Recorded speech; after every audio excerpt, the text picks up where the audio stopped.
ಸಿ.ಎಸ್. ಶಿವಳ್ಳಿ ಅವರು ಭೇಟಿ ಕೊಟ್ಟಿದ್ದಾರೆ ಅನ್ನೋದು ಗೊತ್ತಾಗ್ತಾ ಇದೆ. ಪೌರಾಡಳಿತ ಸಚಿವರಾಗಿರುವಂತಹ ಸಿ.ಎಸ್. ಶಿವಳ್ಳಿ ಭೇಟಿ ಕೊಟ್ಟಿದ್ದಾರೆ, ಪರಿಶೀಲನೆಯನ್ನ ನಡೆಸಿದ್ದಾರೆ, ಕಾರ್ಯಾಚರಣೆ ಬಗ್ಗೆ ಮಾಹಿತಿಯನ್ನ ಪಡಿತಾ ಇದ್ದಾರೆ ಸಚಿವ ಶಿವಳ್ಳಿ ಅವರು. ಆಮೇಲೆ ಮಾಜಿ ಸಚಿವ ವಿನಯ್ ಕುಲಕರ್ಣಿನೂ ಕೂಡ ಹೋಗ್ಬಿಟ್ಟು ಮಾಹಿತಿ ಪಡೆದುಕೊಂಡಿದ್ದಾರೆ ಅಂತ ಗೊತ್ತಾಗಿದೆ.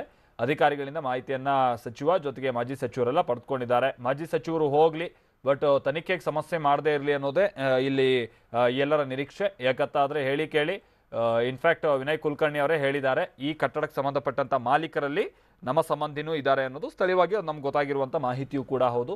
ಬಟ್ ಬಹಳಷ್ಟು ಮಂದಿ ಪಾರ್ಟ್ನರ್ಸ್ ಇದ್ದಾರೆ, ಅದರಲ್ಲಿ ನನ್ನ ಸಂಬಂಧಿನೂ ಕೂಡ ಒಬ್ಬರಿದ್ದಾರೆ ಅನ್ನುವಂಥದ್ದು ಗೊತ್ತಾಗಿದೆ. ಇಲ್ಲಿ ಮಾಲೀಕರೆಲ್ಲರೂ ಕೂಡ ಜವಾಬ್ದಾರಿಯನ್ನು ಹೊರಬೇಕಾಗುತ್ತೆ. ಯಾಕಂತಾದ್ರೆ ಈ ದುರಂತಕ್ಕೆ ಅಲ್ಲಿ ನಡೀತಾ ಇರುವಂಥ ಕಳಪೆ ಕಾಮಗಾರಿಯು ಜೊತೆಗೆ ಆ ಸ್ಥಳದಲ್ಲಿ ಬಹಳ ಅತಿ ಹೆಚ್ಚಿನ ಅಂತಸ್ತಿನ ಕಟ್ಟಡಗಳನ್ನು ಕಟ್ಟಿದ್ದು ಕೂಡ ಕಾರಣ ಆಗ್ತಾ ಇದೆ ಅನ್ನೋದು ಕೂಡ ಗೊತ್ತಾಗಿರೋದು. ಮಾಲೀಕರು ಕೂಡ ಇಲ್ಲಿ ತಪ್ಪಿತಸ್ಥರಾಗ್ತಾರೆ.